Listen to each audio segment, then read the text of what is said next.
Hey guys, Steve here. Probably noticed the green screen behind me. I'm usually over on Twitch playing video games. But today I want to talk about something a little bit different. That's giant pumpkins. Right about here is where I would have like a channel trailer, but I don't have one. Okay, so just a little bit of quick background. I've been interested in gardening since I was very young. My great grandpa introduced me to gardening. He liked to grow stuff in his backyard, so he kind of had me do it too. I was living in the city, didn't have a whole lot of room to do it, but I was able to grow some things. Somewhere along the line, I ended up with a catalog from Gurney's, which is like a seed company, and I was flipping through it and noticed that you could buy seeds for giant pumpkins, Dill's Atlantic Giant. You know, if you've probably seen it in the hardware stores and whatnot. So anyway, I got some. I actually got a pretty good plant growing in my backyard. I didn't really get the fruit pollinated properly. I didn't understand, pollination and anything back then, but I had a heck of a plant going. Anyway, fast forward, I've been married for about 11 years now. Haven't had room to do much gardening until we moved into this place about a couple years ago.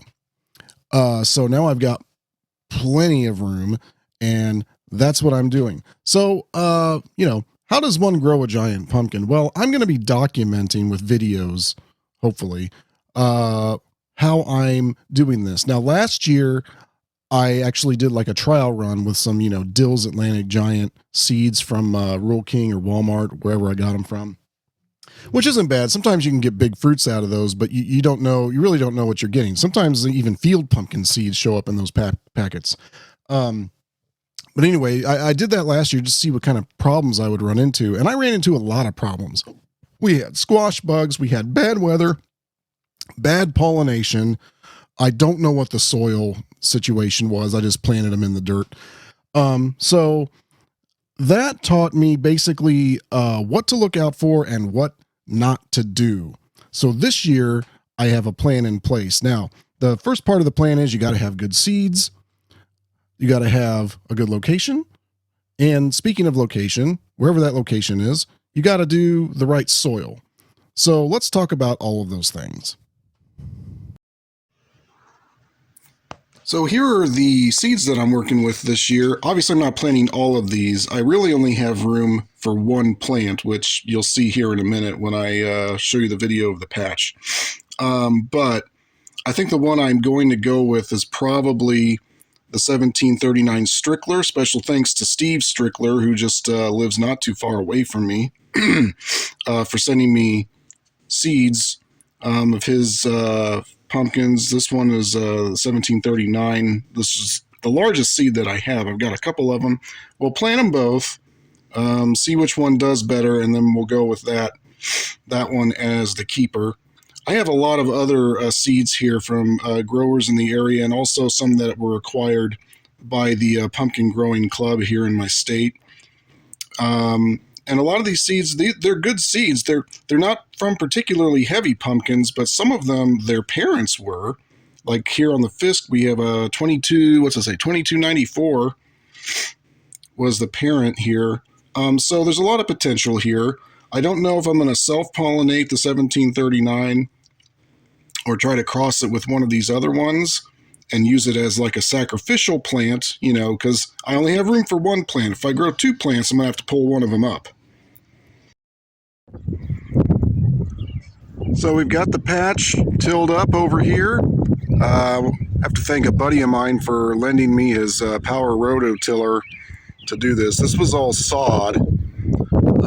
And so, a lot of guys can use this entire space, which is about 1,800 square feet here, for one plant. Now, I don't have the luxury of doing that because I'm actually going to be growing a lot of other things, garden vegetables for the kitchen and whatnot.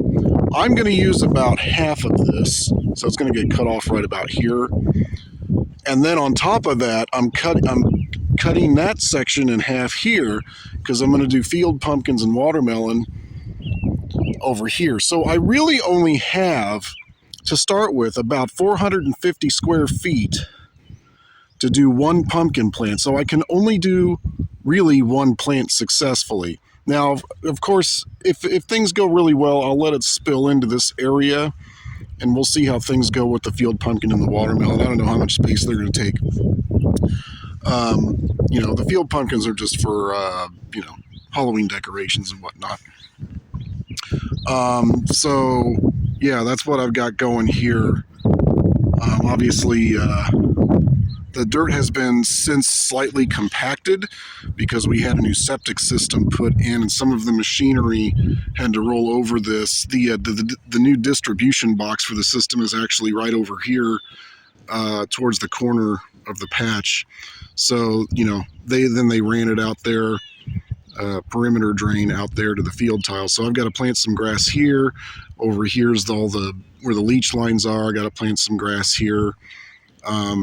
So yeah, the patch is actually, it is a rectangle. It just doesn't look like it right now because some of this got, dug up for the septic system. So yeah, and then of course I've got plenty of room. We owned all of this all the way to the field, so I've got room to expand as needed. This is just what I'm starting with this year. So we'll see how it goes and then expand perhaps next year. All right, here's my pile of fertilizer and soil amendments for this year. We got a kind of a handful of different things. We got some kelp meal, we got some alfalfa meal, potash, general purpose, some gypsum. There's my bag of grass seed that I'm going to be planting later where we put in the new septic system. Blood meal, borax, couple of micronutrient things there. But how did I figure out that this is what I needed? Well, let's get to that. All right, so if you're going to be even remotely serious about growing a giant pumpkin, you definitely want to get a soil test just so you know what's there, because you might be very deficient in something important, or for all you know, you might have toxic soil. Hopefully not, but that's why we do the test. So I did my test with Western Laboratories. A lot of people do this. What you do is you basically just grab a few clumps of your soil, maybe a couple cups worth, put it in a Ziploc bag, send it off to them, and about a week later, you'll get your report. Of course, you got to give them a check, too, while you're in the mail as well. So as we can see here, there's a couple things that I'm low in. Phosphorus, which they consider this low. And we're, for them, they say, 25 plus parts per million in your soil is what you want for pumpkins. That's actually, by a lot of growers' standards, it's actually pretty, what I would call conservative. A lot of guys will have it even higher, way higher than this. But anyway, this is low. My nitrogen is pretty low. And my potassium's pretty low. Well, those are like the three things like a lot of fertilizers have. So obviously we're going to have to add some fertilizer. Their recommendations down here, pounds per square feet, nitrogen, phosphate, potash, which is, potassium, adding elemental sulfur for whatever reason, because I'm not sure why, because my soil pH is actually good. One thing, you can actually test your soil pH without doing this test. You can get like a pH tester, a meter, or something to tell you where your pH is. You want your pH to be pretty neutral, because that creates the best possible scenario for your plants to absorb nutrients. Now, my pH back in the fall was actually much higher than this. I applied on the recommendation of Steve Strickler, who's a known grower in my area, told me to add elemental sulfur to my soil. So I did a couple rounds of that, and here we are down to 6.8, which is about where I want it. So yeah, and then they give you some. This is how to calculate, things. But anyway, this is my soil report. So what do we do with the soil report? All right, well, this is what we can do with the soil test results. We can plug them into this handy dandy soil estimator created by Brian Langley. And he got together with some other growers who had grown large pumpkins, and they decided this is what you should have in your soil for best case scenario in terms of growing a very large pumpkin, 2,000 pounds or more. That's not to say that I'm going to do that, but we're certainly going to try. So up here I'm gonna go through this real quick. I'm gonna link another video below that Cecil Weston made on how to use this estimator. He spends about the first half of the video talking about compost. I'm not using compost, so I'm not going to talk about that here. We're just going to go over this real quick. Up here in the corner, you can input your patch size. My patch is actually 900 square feet is what I'm amending, so I'll have to adjust my numbers down here and multiply them by 0.9. Because Cecil actually helped me figure what my amendments should be down here. I'll get to that in a second. So when you get your soil report, you can plug in the report's numbers over here in these blue in these blue sections right here, and then once you do that, it will tell you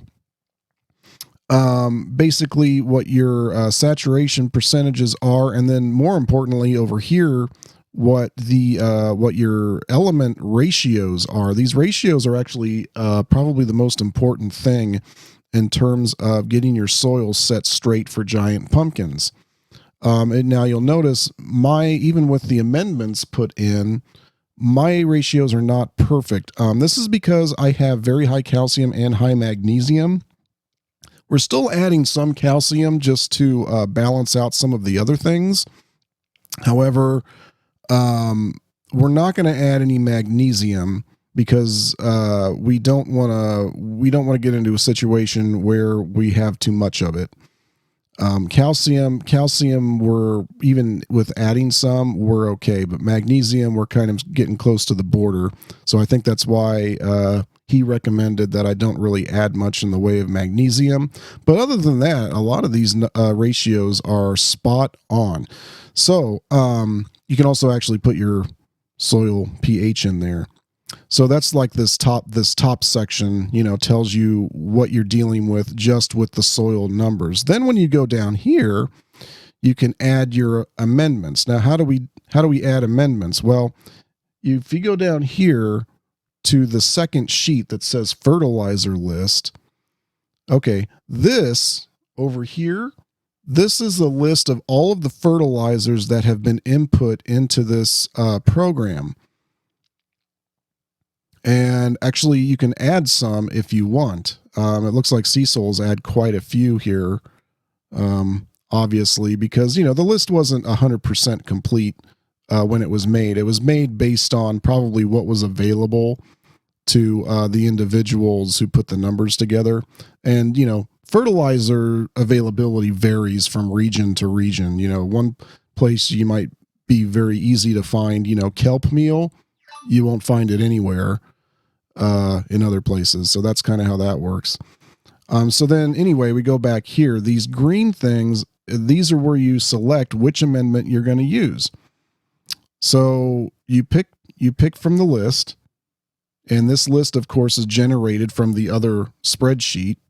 And then you put in quantity. The quantity is in pounds. That would be the unit. So we're going to do 30 pounds of 20, which is 20 parts nitrogen, 20 parts phosphorus, 20 parts potassium.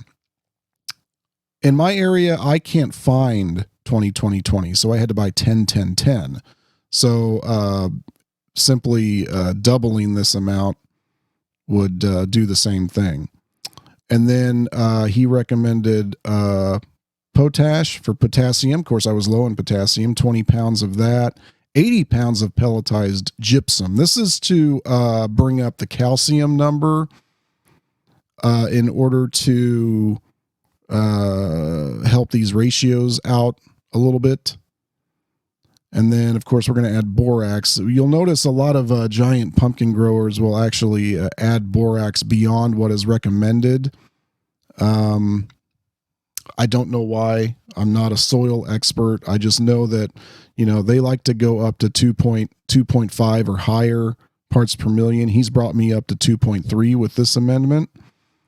Manganese, copper, alfalfa meal, which was I had to order alfalfa meal and kelp meal online, but basically there's different ways you can do this. I mean, if you can select the different fertilizers and see what they do to your ratios, but the first time I did it, I was able to kind of get the ratios correct, but I really wasn't sure.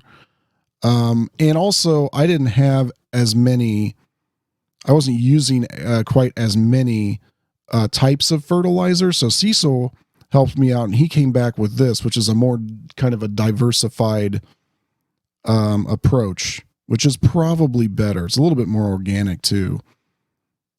So special thanks to Cecil Weston, who's kind of the guy that everyone goes to for figuring this stuff out. But he helped me out directly, and if I do end up with a big pumpkin this year, I'm probably going to have to give most of some of the credit to him, and also Steve Strickler for sending me his seeds as well. So that's all I have for right now. It's still late March, and I'm not even going to attempt to start the seeds indoors for a few weeks here. So until then, have a good one, guys.